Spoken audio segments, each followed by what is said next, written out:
A very good morning and welcome to the Legal Aid Society of Fikfai Law School, IFHE, Hyderabad.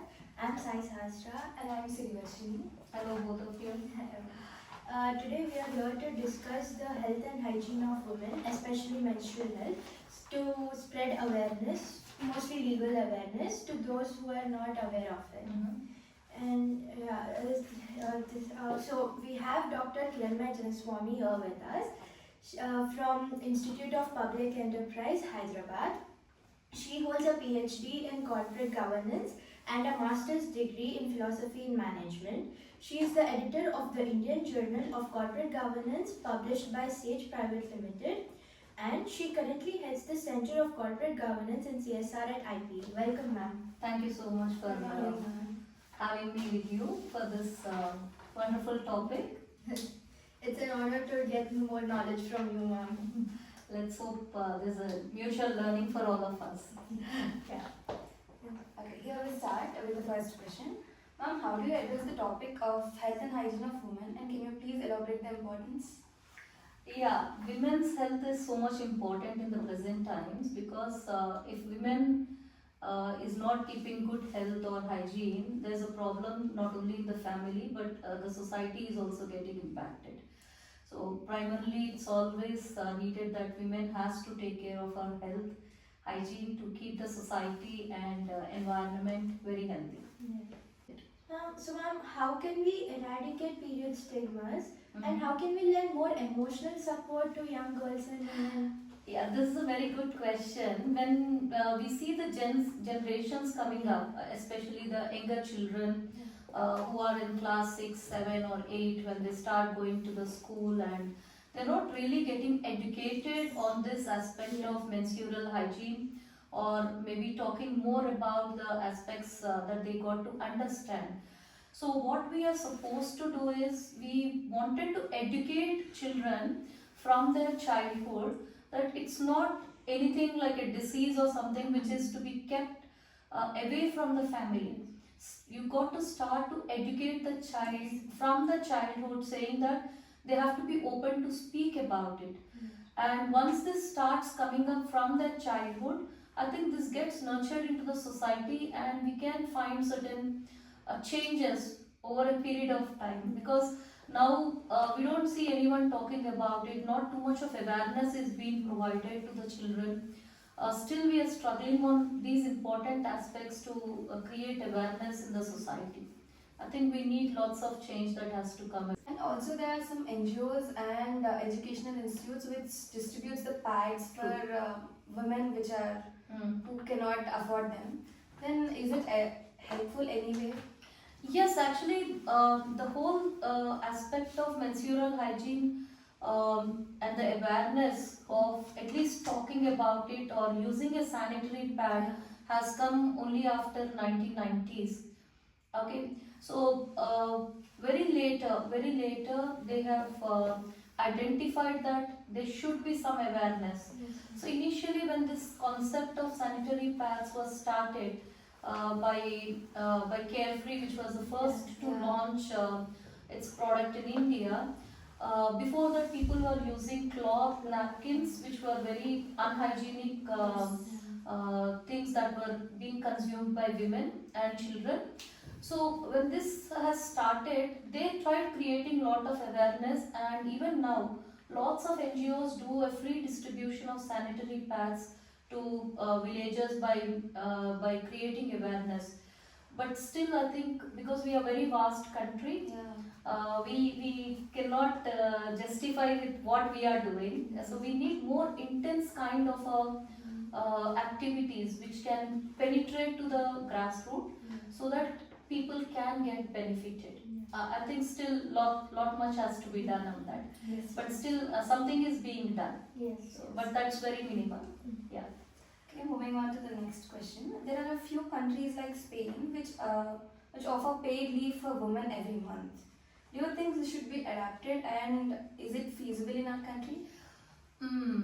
So countries like Spain, Norway, or Denmark for that matter, Finland, they are the countries which have achieved everything and they are at a stage where they can do anything.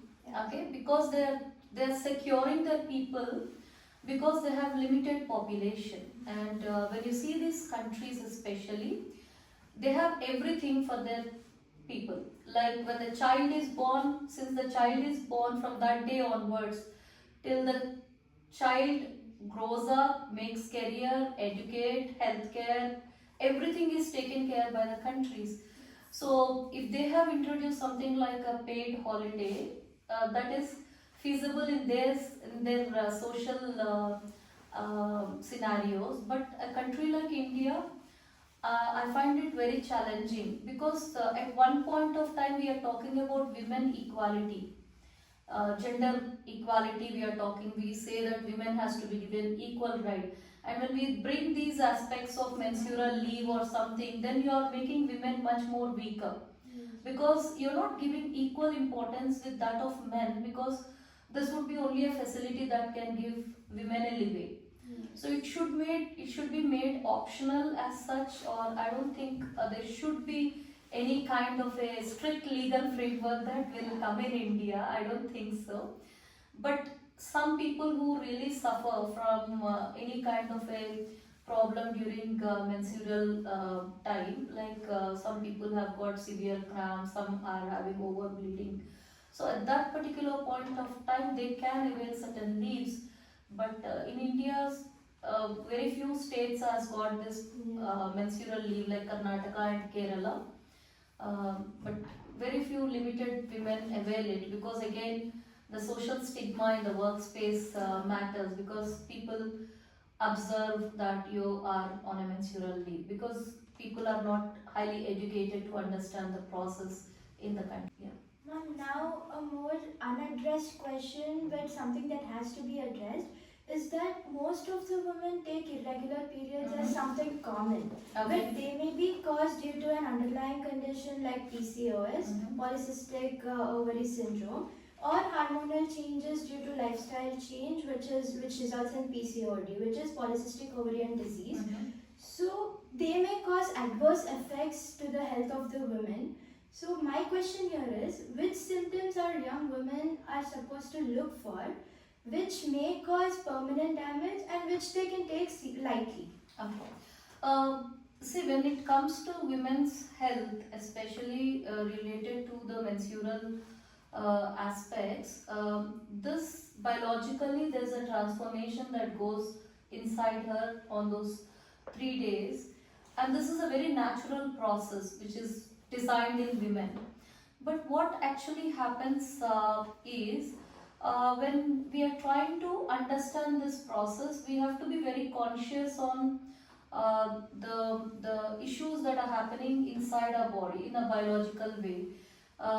They have to be very, very careful, and if something is very abnormal, then surely they should go and seek the medical advice. Like for example, over stress in the workspace, or over stress in the circumstances, anxiety, PCOD or PCOS, whatever is there, what happens is that is only giving an alarm for the women to see that this is not repetitive every time. So it has to be like it is happening, and if it is 1 month happening and it's not continuous, then it is not an issue.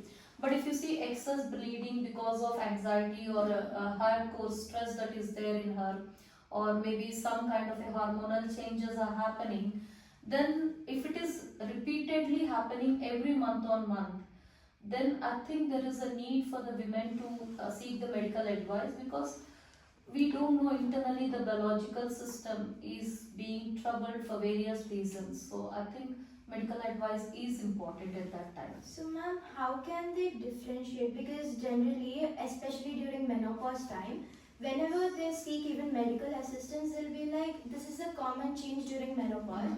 So what if it's not something related to menopause, and if it's serious, how can they predict that it's not menopause and it's something serious? Because most of the time they're similar.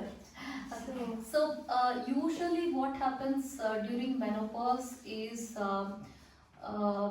see, whatever changes, the biological changes in the process of menstrual days, okay, and whatever changes that you see during menopause, all are happening inside us, okay. So everything needs to be constantly monitored. And during menopause, I think there's a lot of hormonal changes that keeps happening inside.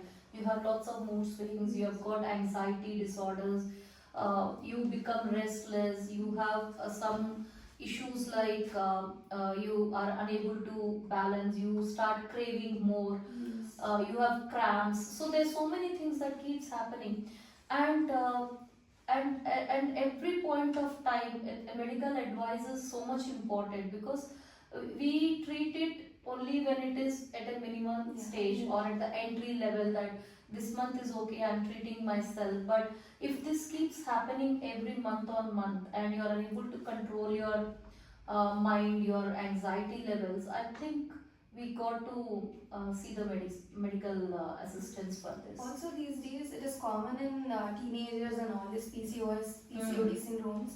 Then, do you think this is due to lifestyle changes or due to generational changes or something else? So you have answered the question. The present lifestyle change among the teenagers is very dominant. So when we were kids, like when we were young enough, when we were living with our grandparents, they used to ask us to wake up before sunrise. Like we used to get up at 5:30, and there's a scheduled routine that we were supposed to follow. Without brushing, you can't take coffee or tea or something, whatever you wanted. You have to take bath before you eat something. So, but in the present times, everyone has got a different working style. Someone is working like overnight, and then they are coming at 3 o'clock midnight eating a biryani, and maybe someone is on a graveyard shift all the night and then coming home at 6 o'clock in the morning.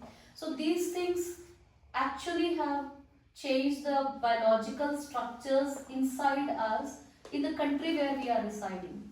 Usually the biological clocks change when we move to other countries because of the time zone differences. But now within India, if I am working overnight, I am doing a 6 months overnight shift, then my biological clock is changed.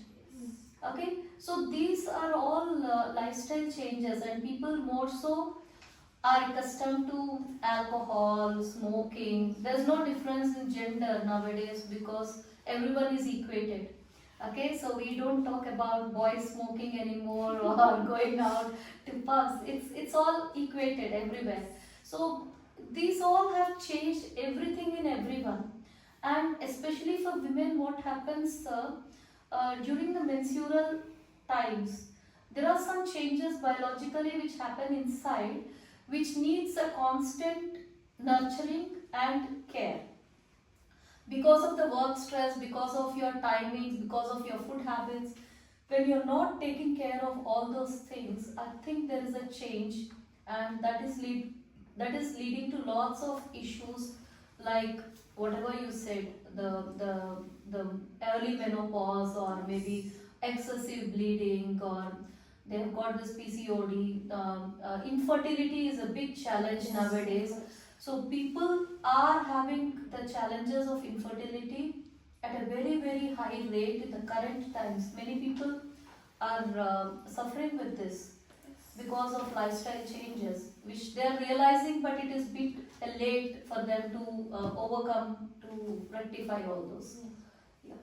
We have awareness also, ma'am, on this lifestyle changes and all.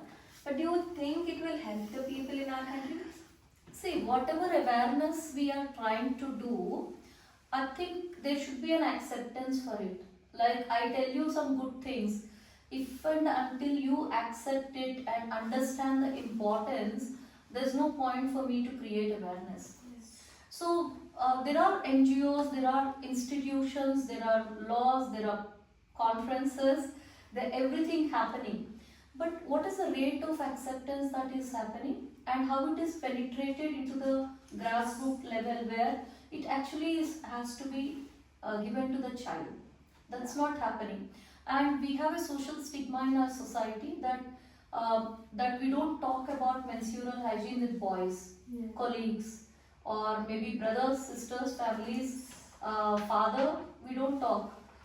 Okay, so there's a constraint that is stopping us to speak about it. So awareness is only acceptance. Yes. So, ma'am, as you have pointed out, how important is it to educate and include men and boys in the Mhm. discussions about menstrual health? And what do you think is the appropriate age to, make them know about their surroundings, the issues that women go through, the changes they suffer? See, as I was telling you about countries abroad, or maybe crossing the borders of India, a child is treated as a child, not as a male or a female outside the countries. Okay, many countries abroad. But we have a social condition in India which is changing now, but which needs more change. Here we always classify a child as a boy or a girl. Okay, so for boys we buy cars, aeroplanes, trucks, etc. And for girls we usually what we buy are toys like the dolls, or maybe something like a soft toy or a Barbie or something.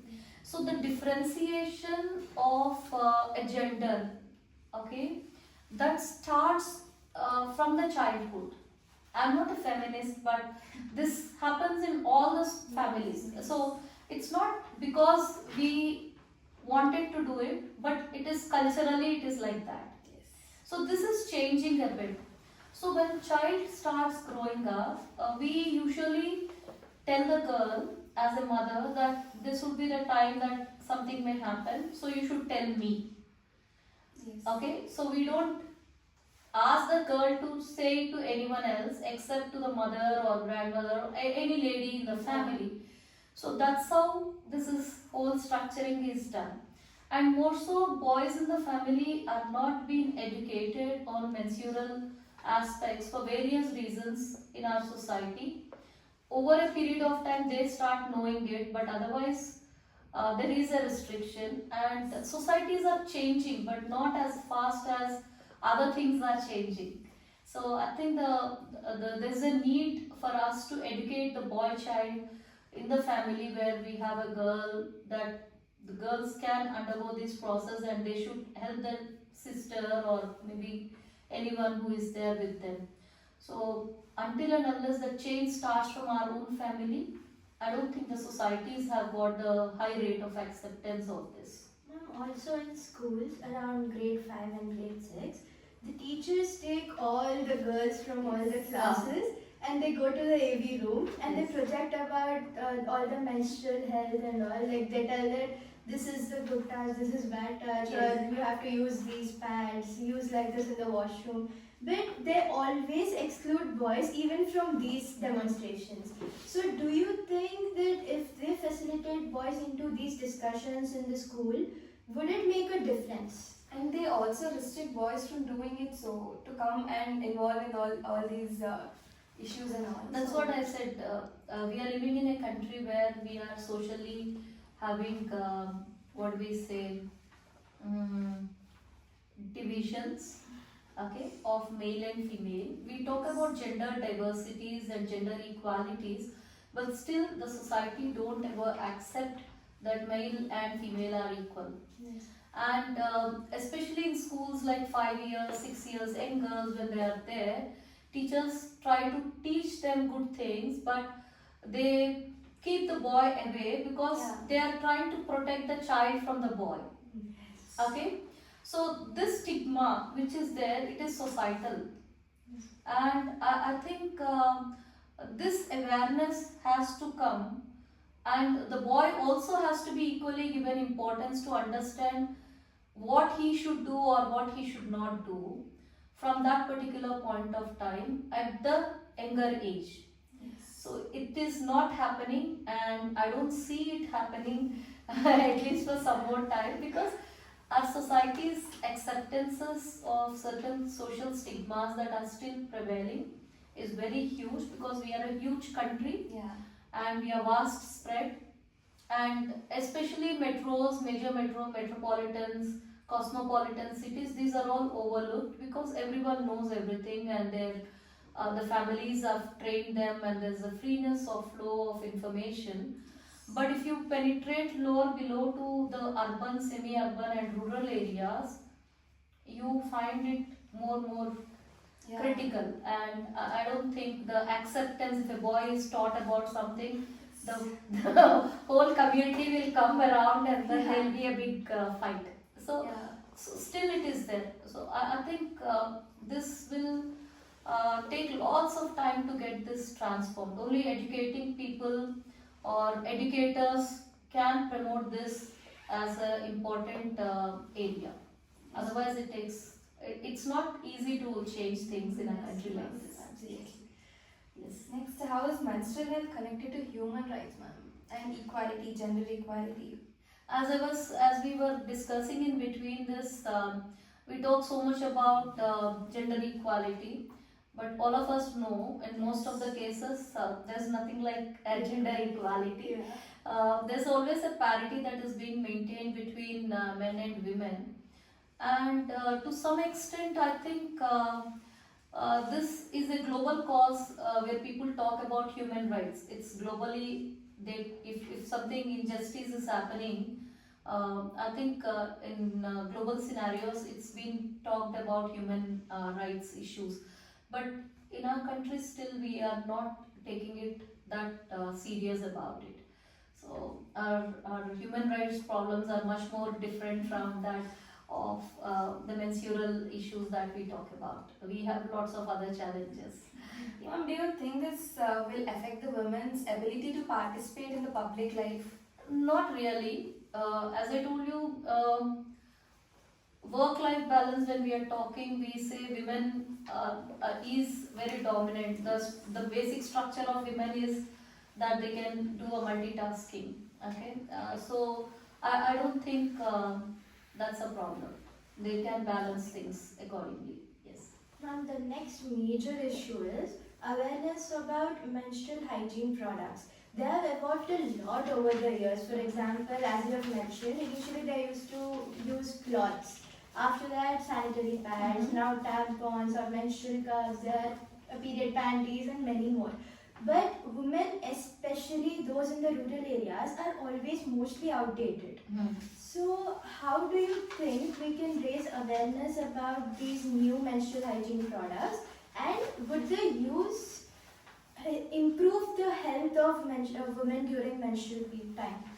So as I was telling you, penetration of awareness to the rural areas is very limited even now.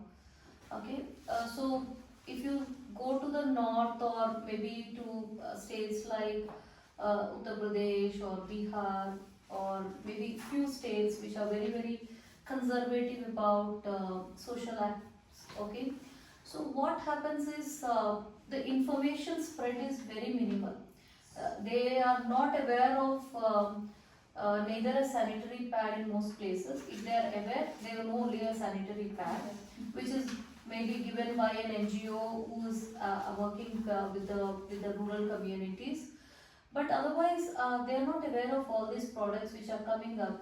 Only the cosmopolitans, metropolitans, or urban and high-end urban, I think they are able to manage all this. But I don't think they are knowing about this. But otherwise also, at least if they are getting a sanitary pad, their health can improve rather than using a cloth or maybe any traditional method that they used to follow. So I think there's a big challenge. Yeah. And also there is a recent rumor that using the sanitary pad is also unsafe these days.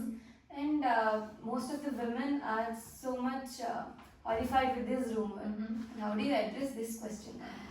So the technological changes are happening very fast, and there are safe pads that are being available because of the wetness that is coming up on the pad.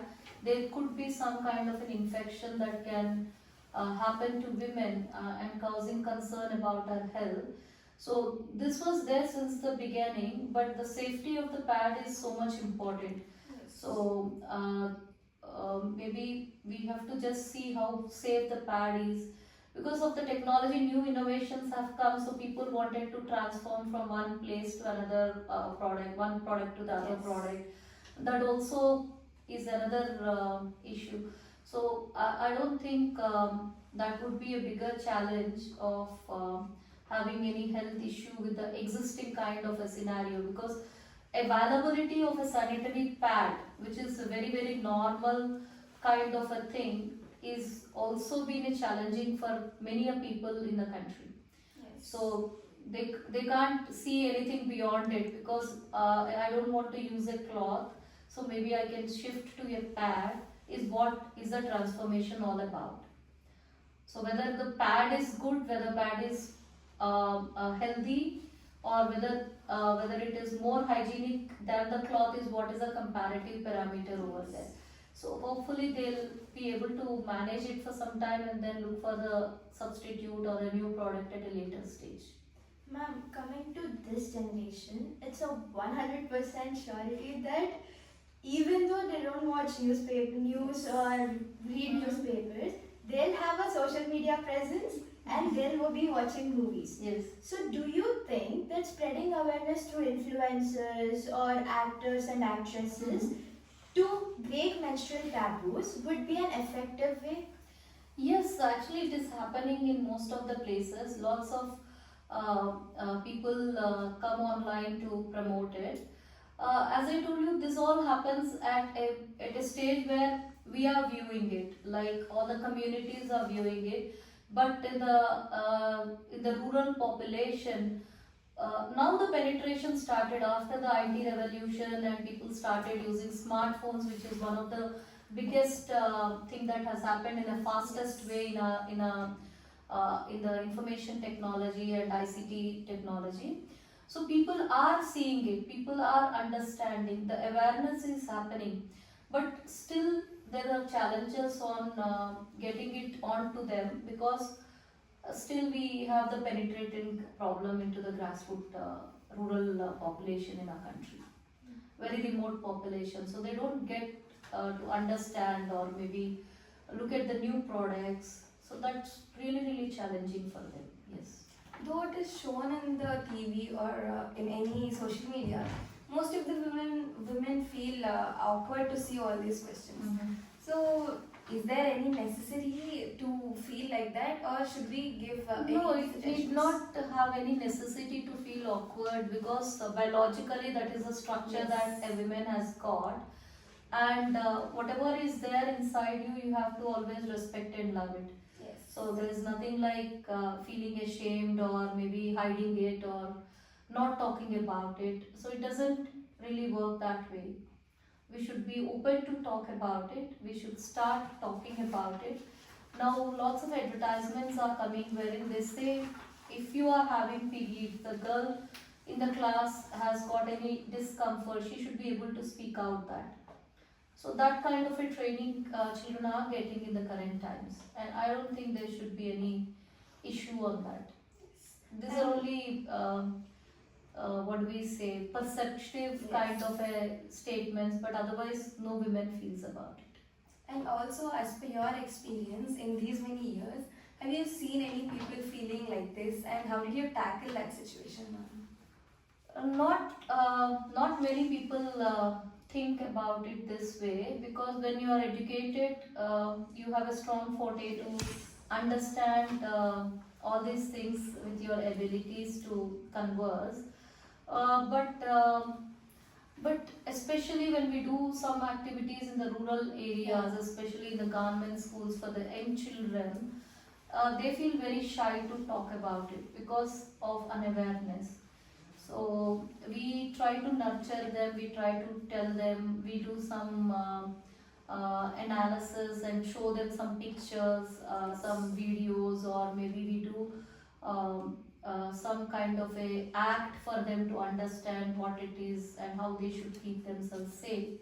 So in children we have seen, not in any adult as such. Children, they have problems even now.